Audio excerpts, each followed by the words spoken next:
Going on, guys? So I'm back. It's been a little while. I'm the worst YouTuber ever, I guess. Changing jobs, stuff like that, kind of got me all screwed up. So I haven't really even been able to touch the car. I've been working quite a few long hours, but I should be back to a regular shift starting next week. Last weekend we got the motor back in the car, so let's rewind real quick. I pulled the motor out a few weeks ago. We were testing, and the oil pressure was diving off.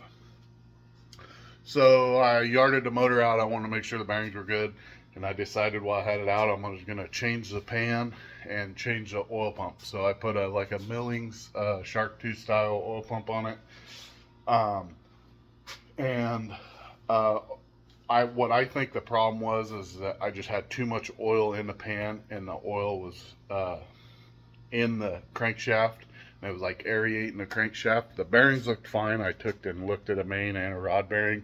The bearings looked really good.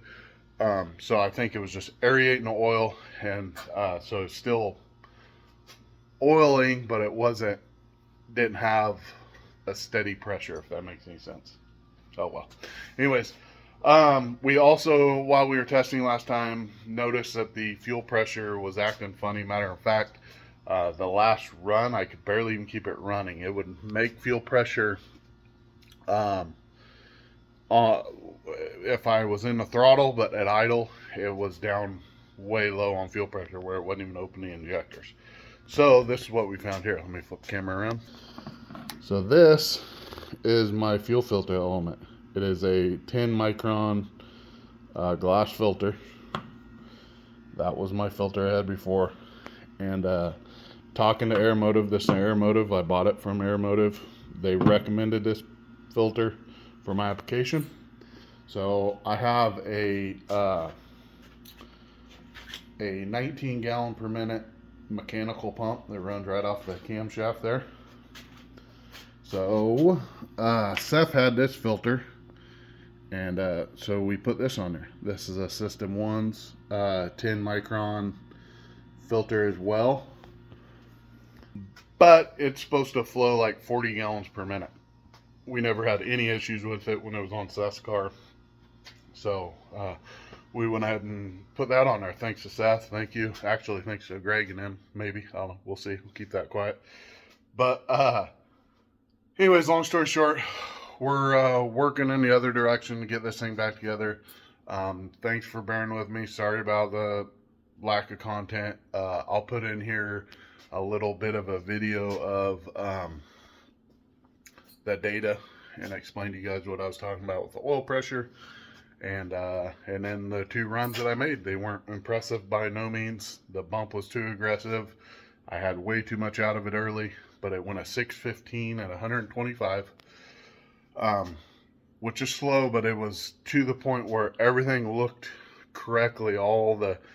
Everything that I told it to do, it was doing. So it was just slow, and I was getting to the point where I was just going to start moving everything up and start really getting after it and try to make it go a little bit faster. But anyways, hope you guys been doing good. I've been enjoying my new job, but I'm ready to get back to racing and get back to putting out some videos. But anyways, you guys take care, and we'll see you guys next one. Later. Alright, guys.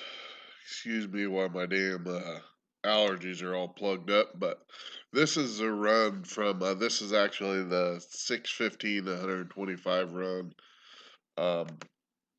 So the green line is fuel pressure. And this is what I was talking about. My base fuel pressure should be 60 pounds. And right here, it's just idling at 1300. And so the fuel pressure is really choppy, and that's what well, shoot, look, it goes all the way down. It's going down, down, down. Anyways, and that's what was going on with that filter that I showed you guys earlier. So we go right up on the two-step, and it's right about where the base is. It's only making a couple pounds of boost right here on the two-step. And the purple line here, this is oil pressure. So it's staying steady right there at 58 pounds, which isn't as much as I would like to see. Um, the motor was fairly warm. I believe is the oil temperature is like 130 degrees, I believe, right around in here. But you can see I let go the trans brake right around in there. And the oil pressure slowly starts to dive off. You can see it's at 50.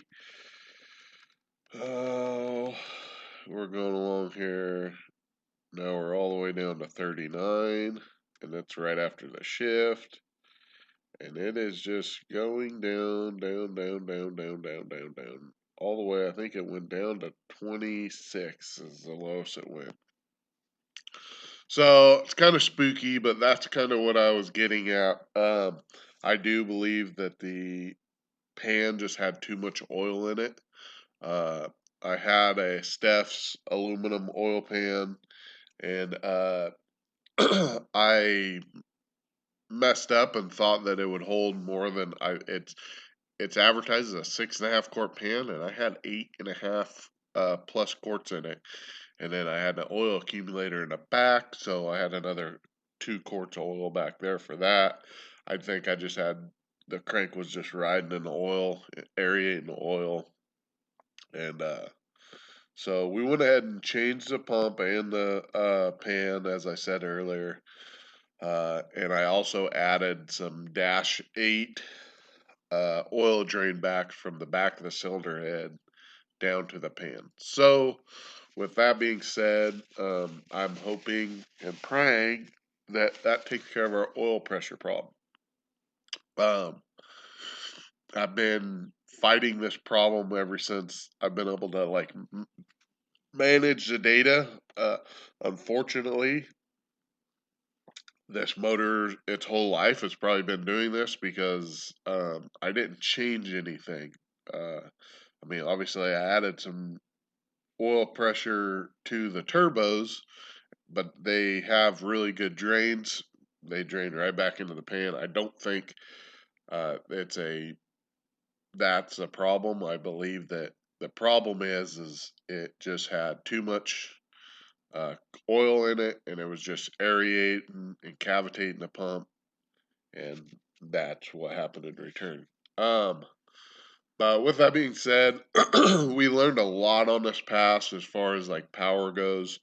Um, you can see here it kind of as soon as I let go of the brake, it goes up and then it couples up. I think it coupled up at like I had a lot of beans taken out of it. Coupled up at about 4,700, and so but it was level. You can see that it just kind of level through here. So um, I want to add some power in here, and then from after the shift out, I believe that it'll handle a lot more. So once I get this oil pressure problem fixed here, I think we're going to be in good shape, guys. So um, the last little bit of this video is just going to be the two couple passes. I didn't have it. It was really dark.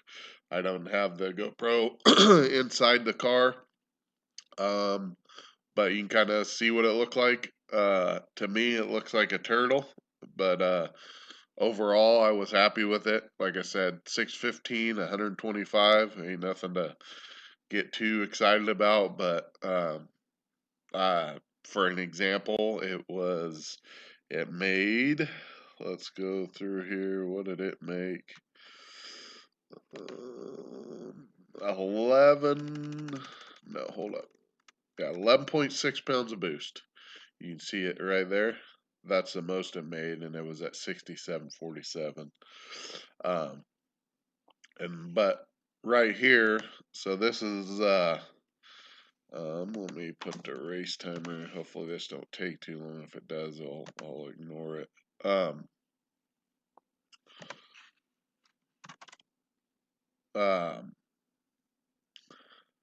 I want to give you guys a so at this is a race timer, so this is the time of release of trans brake. Um, so we're a second into the run right here, and we're still only at 3.6 pounds of boost. So let's go to So we're at 3 seconds and we're at 7.4 pounds of boost. So my target was supposed to be at 7 pounds all the way back here. At 1.75, I'm supposed to be at 7 pounds.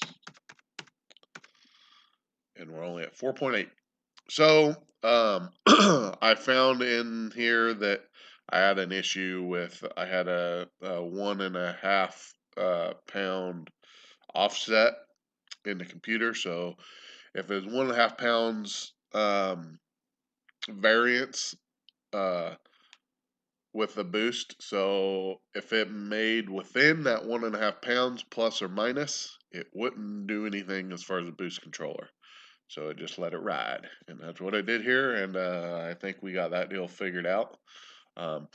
Also, for the people worried about the fuel pressure, under power, like I said, see it's on a two-step here. It's at 98.4% TPS, which is 100 because I need to do a TPS recal. But so we're at 64, which is a little bit four pounds over base, and then it carries on just fine throughout the run. So it wasn't really a problem under power, but at idle, it would literally, the injectors aren't even opening at that point. It's just I had to kept revving it up, and we had to fire it up, and as you can see, this red recording that started over. So, anywho, that's what we got going on, guys, and hopefully you guys enjoy this kind of video, and hopefully you enjoy the rest of the video here. These last two little runs, and